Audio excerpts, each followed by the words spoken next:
Welcome, everyone. This is your host, Abraham L. Jaguar, a professional game master. First of all, this channel is proudly partnered with the What the Funk shop.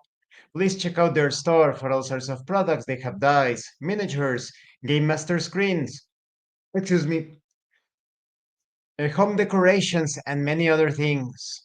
You will find the link in the description and in the pinned comment. And make sure that you use my code for a special discount.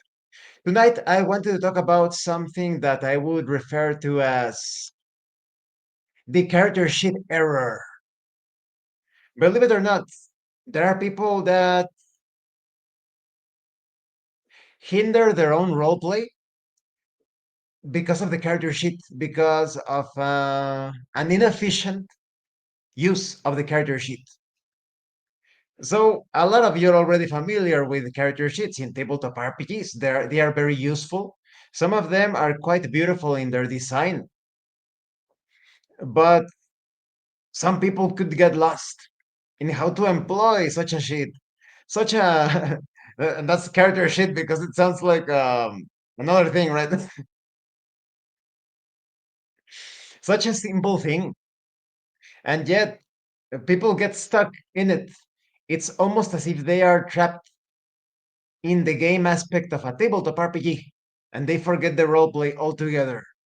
So, what is a character sheet? Of course, it is a sheet of paper or even a digital sheet where you can organize everything about your character, your name, your character class, your age, your appearance, your feats, your skills, your powers, everything about your character, neatly organized, or at least in the best of cases, right? Sometimes we end up with these character sheets that are all gray because of how many times we have used our erasers. Maybe that's why some people prefer digital ones, but there is a certain charm to having the physical sheet in your hands. And yet, some players may end up forgetting about the fact that they are supposed to be playing a role in a tabletop role playing game, the role of a character. You are a real being within the fiction.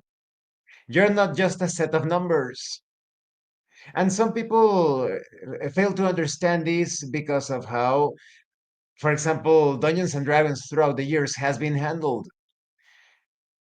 Just because, for example, let's go to the very first edition of Dungeons and Dragons. The characters didn't have too many things about them. The fighter, right?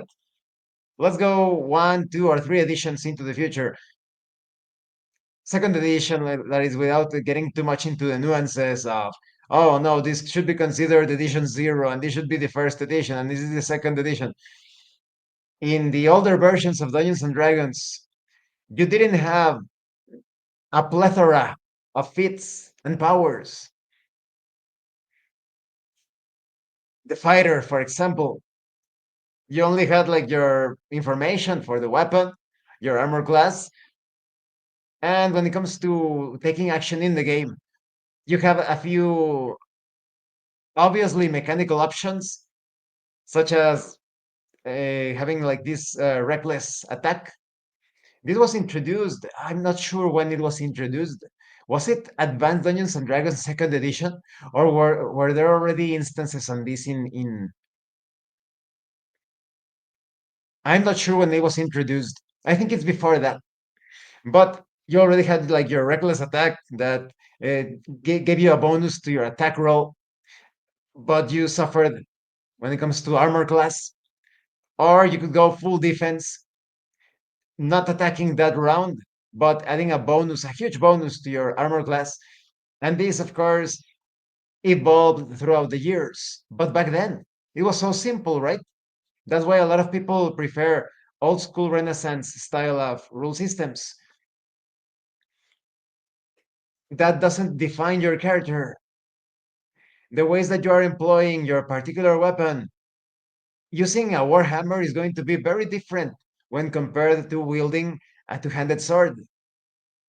With a warhammer, you can try to smash shields, damage the armor of your enemy, You can even pull the shield of your enemy, even try to do a sweep.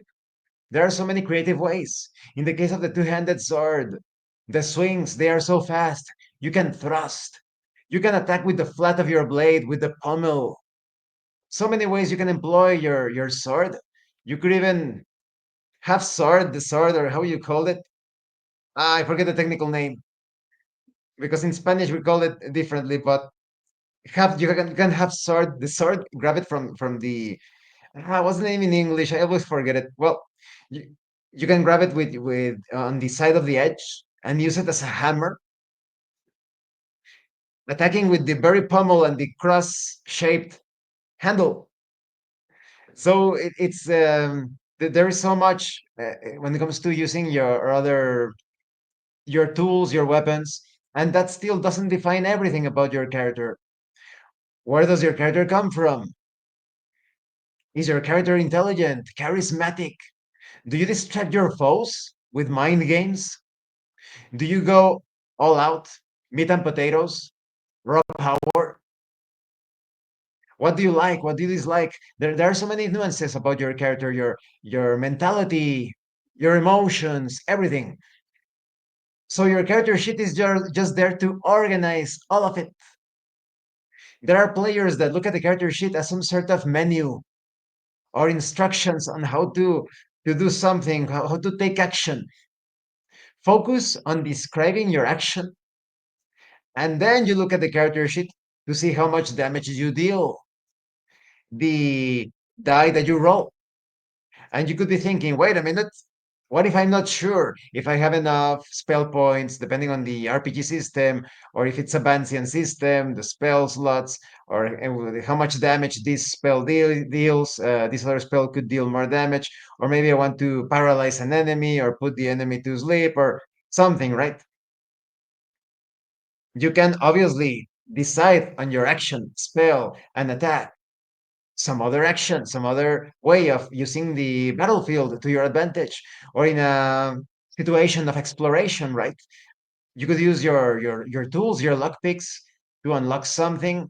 Perhaps you want to try a more brute force approach with your crowbar. Once you decide that, then you look at the character sheet.